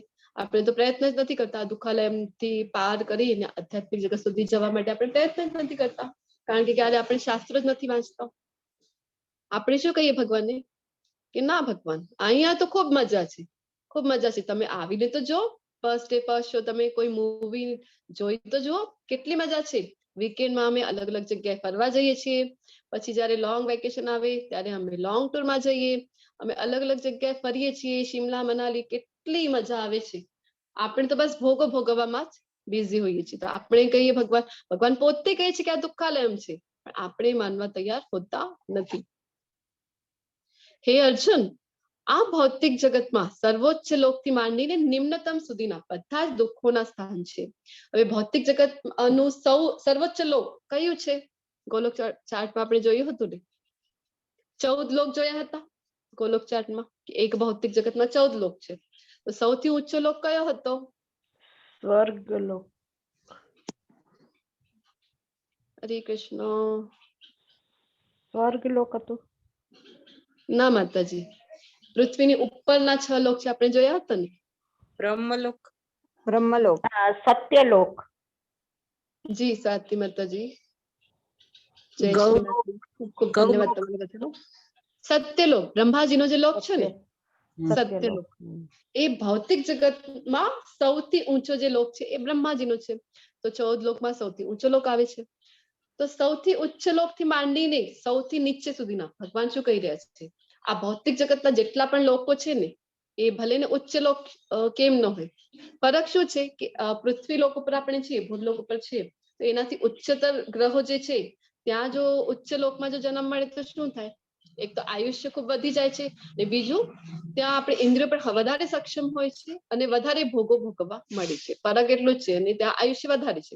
બ્રહ્માજીનું પણ આયુષ્ય જે છે કેટલું હોય છે? તો 430 કરોડ વર્ષ. આપણને શું થાય કે બ્રહ્માજી જે એટલા વર્ષોને આપણે ઇમેજિનેશન પણ કરી શકતા નથી. તો આપણને એમ થાય કે એટલે કે અમર જ, બ્રહ્માજી એટલે અમર છે. આપણે જોયું હતું ગોલોક ચાર્ટમાં કે જયારે બ્રહ્માજીની રાત્રિ થાય છે ત્યારે બધા જીવો જે છે બ્રહ્માજી સહિત બધા ગર્ભોદકશાહી વિષ્ણુમાં મળી જાય છે, અવ્યક્ત થઈ જાય છે. પછી જયારે એને મિની પ્રલય કહેવામાં આવે છે. પછી જયારે બ્રહ્માજીનું આયુષ્ય પૂરું થાય છે, કેટલું આયુષ્ય છે? તો 430 કરોડ વર્ષ. ત્યારે બધા જીવો જે છે એ ક્ષીરોદકશાહી મહાવિષ્ણુમાં, કારણોદકશાહી વિષ્ણુમાં મળી જાય છે. તો એને કહેવામાં આવે છે મહાપ્રલય. તો મહાપ્રલયના સમયે બ્રહ્માજી સહિત બધા બ્રહ્માંડો જે છે મહાવિષ્ણુમાં મળી જાય છે. તો આ ભૌતિક જગતમાં ભગવાન કહી રહ્યા છે કે બ્રહ્મલોક થી માંડીને નીચેના લોક હોય તો બધા લોક કેવા છે? તો દુઃખોના સ્થાન છે. તો જન્મ મૃત્યુના દુઃખથી તો ત્યાં બચી શકાતું નથી ને. તો દુઃખોનું સ્થાન છે. શું થાય છે ત્યાં? તો વારંવાર જન્મ થાય છે અને મરણ થાય છે. પરંતુ હે કુંતી પુત્ર, જે મનુષ્ય મારા ધામને પામે છે તે કદાપી પુનર્જન્મ પામતો નથી. મામુપેત્ય તુ કૌંતેય પુનર્જન્મ ન વિદ્યતે. તો ભગવાનના ધામને જો પ્રાપ્ત કરીએ તો શું થાય છે? તો પછી આપણે આ જે જન્મ મૃત્યુ છે ને એનાથી આપણે બચી જઈએ છીએ. તો આ દુઃખમાંથી આપણે બહાર નીકળી જઈએ છીએ. કારણ કે ભગવાનનું સ્વરૂપ કેવું છે? સચ્ચિત અને આનંદ. આપણે જોયું હતું ને. તો ભગવાનના ધામમાં પરમ આનંદ જે છે એ આપણે ભગવાનના ધામમાં જ પ્રાપ્ત કરી શકીએ છીએ. પુનર્જન્મ પ્રાપ્ત થતો નથી. એના પહેલા પણ ચોથા અધ્યાયમાં ભગવાને કીધું હતું ને કે જન્મ કર્મ ચ મે દિવ્યમ. એ શ્લોકમાં ભગવાને કીધું હતું કે જે જાણી જાય છે કે ભગવાનનું જન્મ અને કર્મ દિવ્ય છે તો શું ફાયદો થાય છે? તો પુનર્જન્મ એને પ્રાપ્ત થતો નથી. અહીંયા ભગવાન ફરીથી કહે છે કે ભગવાનના ધામમાં જે પહોંચી જાય છે એને પુનર્જન્મ નથી થતો. માનવીય ગણના અનુસાર 1000 યુગ મળીને બ્રહ્માજીનો એક દિવસ થાય છે. વળી તેમની રાત્રિની અવધિ પણ એટલી જ હોય છે. તો અહીંયા બ્રહ્માજીની દિવસ અને રાત્રિનો સમય આપેલો છે. જયારે આપણે કાળનો સમયનો ચાર્ટ જોયું હતું એમાં પણ આપણે વિસ્તારમાં જોયું હતું. અહીંયા ભગવદ ગીતામાં પણ ભગવાન જણાવી રહ્યા છે કે 1000 યુગ મળીને બ્રહ્માજીનો એક દિવસ થાય છે અને તેટલી જ જેટલો દિવસનો સમય છે એટલો જ રાત્રિનો સમય છે. તો એટલા સમય પછી રાત્રિ થાય છે ત્યારે મિની પ્રલય થાય છે. તો બ્રહ્માજી સહિત બધા જે જીવો છે ને એ શું થાય? બ્રહ્માજી તો નથી ત્યાં, તો પછી બધા જીવોનો શું થશે? તો અવ્યક્ત થઈ જાય છે. એટલે કે ગર્ભોદક્ષાયી વિષ્ણુ. ભૌતિક જગતમાં આપણે જોયું હતું ને કે મહાવિષ્ણુની પાછળ જે એમના રોમ કુપોથી બધા બ્રહ્માંડોની રચના થાય છે. તો પછી ગર્ભોદક્ષાયી વિષ્ણુ પ્રત્યેક બ્રહ્માંડમાં પ્રવેશે છે અને એમાં એ ગર્ભોદક્ષાયી જે સાગર છે એના ઉપર એ લેટે છે અને એમના નાભિ કમળથી બ્રહ્માજીની રચના થાય છે અને બ્રહ્માજી 14 લોક બનાવે છે. તો પછી એ જે બધા જીવો છે 14 લોકના જીવો એમનું શું થાય? બ્રહ્માજી જ નથી તો પછી એ અવ્યક્ત થઈ જાય છે. એટલે કે ગર્ભોદક્ષાયી વિષ્ણુમાં મળી જાય છે. બ્રહ્માના દિવસના આરંભકાળે બધા જીવો અવ્યક્ત દશામાંથી વ્યક્ત થાય છે અને પછી જ્યારે બ્રહ્માની રાત પડે છે ત્યારે તેઓ પુનઃ અવ્યક્ત દશાને પામે છે. તો જ્યારે બ્રહ્માજીનો દિવસ થાય છે ત્યારે બધા પ્રકટ થઈ જાય છે. કેવી રીતે પ્રકટ થાય છે? તો જેવા કર્મો હતા પહેલા. હવે એનો અર્થ એવું નથી કે કોઈ પણ કર્મ કરો અંતે તો પ્રલય જ થવાનો છે ને. બધા જે છે બધાની એક જ સ્થિતિ બધા સાથે થવાની છે પ્રલય થાય તો એવું નથી. તો પ્રલય પણ જયારે થાય, મિની પ્રલય હોય કે મહાપ્રલય, તો એ સમય જે આપણા પૂર્વજન્મના કર્મો હતા, જે કેવા ભાવ હતા શરીર ત્યજ્યાની સમય, એ બધું આપણી સાથે સંચિત રહે છે. આપણે જોયું હતું ને કે સોફ્ટવેર મન, બુદ્ધિ અને અહંકારમાં તો જેવા કર્મો હતા, જેવા ભાવ સાથે શરીર ત્યજ્યું હતું એ બધું ત્યાં સંચિત રહે છે અને એના અકોર્ડિંગ જયારે વ્યક્ત થાય છે ફરીથી જે બ્રહ્માજીની દિવસ થાય છે ત્યારે ફરીથી જયારે બધા વ્યક્ત થાય છે તો એ પ્રમાણે ફરીથી બધાને જે છે જન્મ પ્રાપ્ત થાય છે. સેમ વે મહાપ્રલય પણ જયારે થાય છે ત્યારે ફરીથી જયારે સૃષ્ટિનું સર્જન થાય છે તો એના જ અકોર્ડિંગ ફરીથી જન્મ મળે છે. તો આવી રીતે અહીંયા કહેવામાં આવ્યું છે. વારંવાર જયારે બ્રહ્માનો દિવસ ઉદય પામે છે ત્યારે બધા જીવો પ્રકટ થાય છે અને બ્રહ્માની રાત શરૂ થતા તેઓ અસહાયપણે નાશ પામે છે. તો બ્રહ્માજીને દિવસ અને રાત્રિનો સમય જે છે આપણે હમણાં જોયું કે 1000 યુગ મળે એટલો દિવસ અને એટલી જ રાત્રિ હોય છે. તો આપણને એમ થાય કે ઘણો સમય છે એટલે આપણને એમ થાય કે અમર છે, પણ નથી. એ ક્યારે પણ બ્રહ્માજી પણ જે છે એ નશ્વર છે. અને પછી જયારે એમનું મહાવિષ્ણુનું શ્વાસ અને ઉચ્છ્વાસ છોડવાનો સમયગાળો કેટલો છે? જો જયારે મહાવિષ્ણુ આપણે જોયું હતું ને કે જયારે ઉચ્છ્વાસ છોડે છે ત્યારે બધા બ્રહ્માંડો પ્રકટ થાય છે અને જયારે શ્વાસ અંદર લે છે તો બધા બ્રહ્માંડો એમની અંદર સમાઈ જાય છે. તો 430 કરોડ વર્ષ જેટલો કે બ્રહ્માજીનો જીવનનો સમય છે એ પૂરું થતા શું થાય છે? તો કલ્પના અંતમાં શું થાય છે? તો બધા કારણોદક્ષાયી વિષ્ણુમાં એટલો સમય છે એમના એક શ્વાસ લેવાનો અને છોડવાનો. આ સિવાય એક અન્ય અવ્યક્ત પ્રકૃતિ છે કે હવે હમણાં જોયું ને આપણે કે ભૌતિક જગતમાં શું થાય છે? તો કન્ટિન્યુઅસલી મૃત્યુ જન્મનો ભય રહે છે, મિની પ્રલય આ બધાનું જે છે દુઃખ ભોગવવું પડે છે. પણ ભગવાન કહી રહ્યા છે કે આના સિવાય એવી પણ એક પ્રકૃતિ છે જે કેવી છે? તો શાશ્વત છે અને આ વ્યક્ત તથા અવ્યક્ત પદાર્થથી પર છે. તે સર્વોપરી અને કદાપી નષ્ટ ન થનારી છે. જ્યારે આ જગતમાં બધું જ નાશ પામે છે ત્યારે પણ તે ભાગ તેમનો તેમ જ રહે છે. તો ભગવાન અહીંયા પોતે કહી રહ્યા છે કે ભગવાનના ધામનું જે છે વર્ણન કરી રહ્યા છે ભગવાન. તો ભગવાનનું ધામ કેવું છે, જે ભૌતિક જગતથી ઉપર આપણે જોયું હતું ને કે સૌથી ઉપર ભગવાનનું જે વૈકુંઠ ધામ આવે, પછી ગોલોક ધામ આવે છે. Just a moment.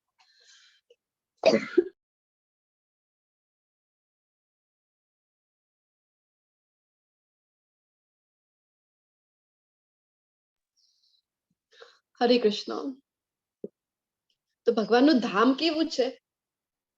ભગવાનનું ધામ શાશ્વત છે, કે આ ભૌતિક પ્રકૃતિમાં બધું જ જે છે એ લય પામે છે. જસ્ટ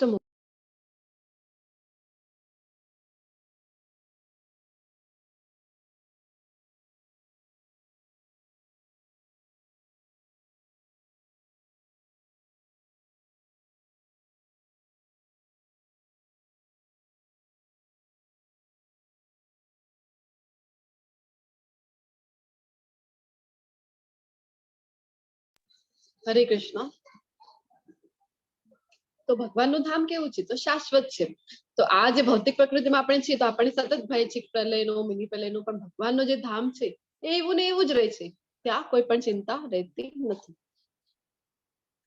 જેને વેદાંતી અપ્રકટ તથા અવિનાશી કહે છે, જે પરમ ગતિ કહેવાય છે, અને જેને પ્રાપ્ત કર્યા પછી કોઈને ત્યાંથી પાછા આવવું પડતું નથી, તે મારું પરમધામ છે. યમ પ્રાપ્ય ન નિવર્તન્તે તત્ધામ પરમમ મમ. પોતાના ધામનું વર્ણન કેવી રીતે કરે છે ભગવાન? તો એ અપ્રકટ છે અને અવિનાશી છે. તો એ ક્યારે પ્રકટ થાય? કેવળ ભક્તિમય સેવાથી જ ભગવાનના ધામને આપણે પ્રાપ્ત કરી શકીએ છીએ. અને પછી આવો જે ભગવાનનું ધામ છે તો ત્યાં જઈને કોઈને પણ અહીંયા પાછું શું કામ આવવું પડે? ભૌતિક જગતમાં હેરાન થવા માટે કોઈ અહીંયા આવવા નથી ઈચ્છતું. જો ભગવાનના ધામને પ્રાપ્ત કરી લે એક વખત, તો અહીંયા ફરીથી ગોલોક ચાર્ટ આપેલું છે, જે આપણે જોઈ શકીએ. બ્લુ કલરનું વૈકુંઠ ધામ છે, અને પિંક કલરનું જે કમળના શેપમાં છે એ ભગવાનનું ગોલોક ધામ છે, જે બધા લોકોથી ઉપર જે આવે છે આધ્યાત્મિક જગતમાં. પહેલા તો ભૌતિક જગતના ઉપર જયારે આધ્યાત્મિક જગતની શરૂઆત થાય છે, ભગવાનના અલગ અલગ ધામ છે ત્યાં, પછી વૈકુંઠ ધામ છે, અને સૌથી ઉપર ગોલોક ધામ છે. તો આપણે આપણું જે ગોલ છે એ હોવું જોઈએ ભગવાનના ધામને પ્રાપ્ત કરવું. તો ભગવાનના ધામનું વર્ણન અહીંયા આપેલું છે કે કેવું ભગવાનનું ધામ છે. આપણે જોયું હતું ને કે બ્રહ્મ સંહિતામાં પણ બ્રહ્માજી ખૂબ સુંદર સુંદર સ્તુતિઓ કરે છે અને ભગવાનના ધામનું વર્ણન કરે છે.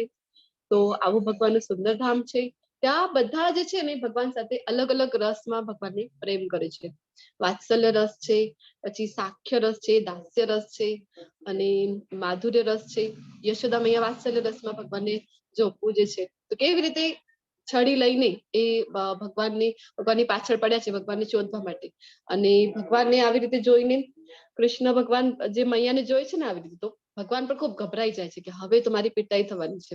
હમણાં જ કાર્તિક મહિનો ગયો ત્યારે આપણે રોજ દામોદર અષ્ટકમ કરતા હતા અને ભગવાનને દીપદાન કરતા હતા. તો ભગવાનના એ જ રૂપમાં આપણે ત્યારે ભગવાનને દીપદાન અર્પણ કરીએ છીએ, યશોદા દામોદર. તો ભગવાન ખૂબ વાત્સલ્ય ભાવથી ત્યાં શાંત રસમાં આ જે ગાયો છે એ બધી શાંત રસમાં ભગવાનને પૂજે છે. તો ભગવાન પણ તેમની સાથે ખૂબ પ્રેમમય સંબંધથી રહે છે. પછી મુકુંદ માલા સ્તોત્ર કરીને રાજા કુલશેખરની પ્રાર્થનાઓ, એમાં ખૂબ સુંદર સુંદર પ્રાર્થનાઓ છે. તેમાંથી એક પ્રાર્થના અહીંયા આપેલી છે, જેમાં રાજા કુલશેખર છે ને ભગવાનનો ખૂબ ભક્તો હોય છે. તો એ શું કહી રહ્યા છે ભગવાનને? હે ભગવાન કૃષ્ણ, મારા મનરૂપી રાજહંસને આપના ચરણોરૂપી કમળની દાંડીઓની જાળમાં અત્યારે જ પ્રવેશવા દો. મૃત્યુ સમયે મારો કંઠ જ્યારે વાત પિત્ત તથા કફથી રૂંધાઈ ગયો હશે ત્યારે મારા માટે આપનું સ્મરણ કરવાનું કેવી રીતે શક્ય બનશે? તો મૃત્યુ સમય કેવું થાય છે? તો આપણો જે કંઠ હોય છે એ વાત પિત્ત અને કફથી રૂંધાઈ જાય છે. કોઈ શબ્દ પણ આપણે બોલી ન શકીએ એવી પરિસ્થિતિ જ્યારે હોય છે, તો પછી રાજા કુલશેખર શું કહે છે કે ત્યારે હું કેવી રીતે તમારું સ્મરણ કરી શકીશ? તો તમે મને હમણાં જ હું બરાબર છું, તો તમે મને હમણાં જ તમારા ચરણ કમળોમાં સ્થાન આપી દો ને. આવી પ્રાર્થનાઓ રાજા કુલશેખર કરે છે. જે સૌથી મહાન છે તે પૂર્ણ પુરુષોત્તમ પરમેશ્વર અનન્ય ભક્તિ દ્વારા જ પ્રાપ્ત થઈ શકે છે.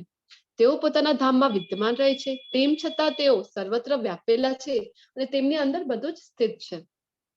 હવે પૂર્ણ પુરુષોત્તમ ભગવાન એટલે કે કૃષ્ણ, એ કૃષ્ણને આપણે કેવી રીતે પ્રાપ્ત કરી શકીએ? તો કેવળ એક જ રસ્તો છે ભગવાન કૃષ્ણને પ્રાપ્ત કરવાનો. એ છે ભગવાન પોતે જણાવી રહ્યા છે કે અનન્ય ભક્તિ. કેવળ અનન્ય ભક્તિથી જ આપણે કૃષ્ણને પ્રાપ્ત કરી શકીએ છીએ. શું તમને ખાતરી છે કે આ વિશ્વ દુઃખાલય છે કે સુખાલય? હમણાં જ આપણે ડિસ્કસ કર્યું છે. જે મનુષ્ય ભક્તિમય સેવાના માર્ગનો સ્વીકાર કરે છે તે વેદાધ્યયન, તપ, યજ્ઞ, દાન કરવાથી અથવા સાત્વિક કે સકામ કર્મ કરવાથી પ્રાપ્ત થનારા ફળોથી વંચિત રહેતો નથી. તે કેવળ ભક્તિ કરવાથી જ આ સર્વ ફળો પામે છે અને અંતે સર્વોપરી સનાતન ધામને પામે છે. તો ભગવાન 17મા અને 18મા અધ્યાયમાં પોતે કહેવાના છે કે તપ, યજ્ઞ અને દાન જે છે ને એ ક્યારે પણ છોડવાના નથી. તપ, યજ્ઞ અને દાન હંમેશા મનુષ્ય કરવું જોઈએ. પણ અહીંયા ભગવાન શું જણાવી રહ્યા છે કે વેદાધ્યયન જો કરે તો એનાથી જે ફળ મળે. હવે વેદાધ્યયન માટે કલયુગમાં આપણે છે તો આપણે જોયું હતું કે આયુષ્ય આપણો કેટલો ઓછો છે. તો સંસ્કૃત ભાષા જ જો આપણને શીખવી છે તો પાણીની વ્યાકરણ છે એમાં તો 12 થી 15 વર્ષ જેટલા જે છે સમય આપણને કેવળ સંસ્કૃત ભાષા શીખવામાં, પછી વેદાધ્યયન કરવામાં લાગી જાય છે. પછી વેદો ભણી પણ લીધા પણ જો વેદોનો સાર શું છે એ જ ખબર ન પડે. ઘણા લોકો એવા હોય છે કે જે માને છે કે અમને તો રોજ વેદોના જે મંત્રો છે એનું ઉચ્ચારણ કરીએ છીએ. વેદોમાં અમે શું કહેવાય ને કે વેદમાં અમે જ્ઞાતા છીએ. વેદોનો અમે આખું વેદ ભણી લીધું છે. તો આપણે જે એમને પૂછીએ કે ભગવાન કોણ છે તો એ શું કે ભગવાન એટલે કે નિરાકાર છે. તો આખા વેદોનું અધ્યયન કર્યું પણ જો એ ન જાણી શક્યા કે વેદોનો સાર શું છે. 15મા અધ્યાયમાં જેવી રીતે ભગવાન કહે છે 15મા શ્લોકમાં કે વેદેશ્ચ સર્વેર અહમેવ વેદ્યો. તો વેદોનો બધા વેદો જાણવાનું શું છે તો મને એટલે કે કૃષ્ણને જાણવાનું છે. તો આવી રીતે તપ, યજ્ઞ, દાન કરીએ અથવા તો વેદાધ્યયન કરીએ અથવા તો સકામ કર્મ જે સારા ખૂબ પુણ્ય કર્મ કરીએ, આ બધું કરીને જે કંઈ પણ ફળ મળે છે ને એ કેવળ ભક્તિમય સેવાથી પ્રાપ્ત થઈ શકે છે. તો કોઈ કેવળ ભક્તિમય સેવાનો જો માર્ગ અપનાવે તો શું થાય તો એને આ બધા જ ફળો જે છે પોતાની મેળે મળી રહે છે. અને પછી અંતમાં શું થાય છે તો અંતમાં એને ભગવત ધામની પ્રાપ્તિ થાય છે. ભગવાનનું ધામ કેવું છે તો સનાતન ધામ છે. એને ભગવત ધામની પ્રાપ્તિ થાય છે. હવે 8મા અધ્યાયમાં આપણે જોયું કે અર્જુને 8 પ્રશ્નો પૂછ્યા હતા. પછી મૃત્યુ સમયે કૃષ્ણનું સ્મરણ કરવાથી શું થાય છે કૃષ્ણે બતાવ્યું હતું. યોગ મિશ્ર ભક્તિ દ્વારા કૃષ્ણનું સ્મરણ કેવી રીતે કરી શકીએ એટલે કે જે યોગ્ય હોય છે એ યોગીઓને ખબર હોય કે એમની ચિંતા હોય કે કેવી રીતે શરીર આપણે ત્યજીશું તો પુનર્જન્મ પ્રાપ્ત નહીં થાય. તો એ બધું જોઈને પોતાનું શરીર ત્યજી શકે છે. સામાન્ય માણસો તો ત્યજી શકતા નથી. પણ શાસ્ત્રોમાં જેવી રીતે વર્ણન છે શુક્લ પક્ષ હોવું જોઈએ, દિવસનો સમય હોવું જોઈએ, મુહૂર્ત જોઈએ, પછી ઉત્તરાયણમાં સૂર્ય હોવું જોઈએ, એવી રીતે એ શરીર ત્યજી શકે છે. પછી શુદ્ધ ભક્તિ દ્વારા જો કૃષ્ણનું સ્મરણ કરીએ તો પછી એનાથી શી ગતિ થાય છે. આપણે જોયું હતું કે ભગવાન પોતે કહે છે કે પ્રયાણ કાલે ચ મામ એવ સ્મરણ મુક્ત્વા કલેવરમ. ભગવાનનું જો સ્મરણ કરીએ તો જ આપણે ભગવાનના ધામને પ્રાપ્ત કરી શકીએ. ભૌતિક જગત વિશ્વ છે એની વિરુદ્ધમાં આપણે જોયું કે આધ્યાત્મિક જગત શું તફાવત છે. કૃષ્ણની પ્રાપ્તિમાં શુદ્ધ ભક્તિની સર્વોપરિતા. કૃષ્ણને કેવળ અને કેવળ શુદ્ધ ભક્તિ દ્વારા જ આપણે પ્રાપ્ત કરી શકીએ છીએ. તો આની સાથે આ આપણું સુંદર મજાનું 8મો અધ્યાય અક્ષર બ્રહ્મ યોગ પૂર્ણ થાય છે. તમારા બધાનું ખૂબ ખૂબ ધન્યવાદ. તમે બધા ખૂબ શાંતિથી મને સાંભળ્યું છે. વાંછા કલ્પતરુભ્યશ્ચ કૃપા સિંધુભ્ય એવ ચ પતિતાનાં પાવનેભ્યો વૈષ્ણવેભ્યો નમો નમઃ. અનંત કોટી વૈષ્ણવ વૃંદ કી જય. હરે કૃષ્ણ કૃષ્ણ કૃષ્ણ હરે હરે, હરે રામ રામ રામ હરે હરે. હરે કૃષ્ણ સર્વેને. હરે કૃષ્ણ માતાજી.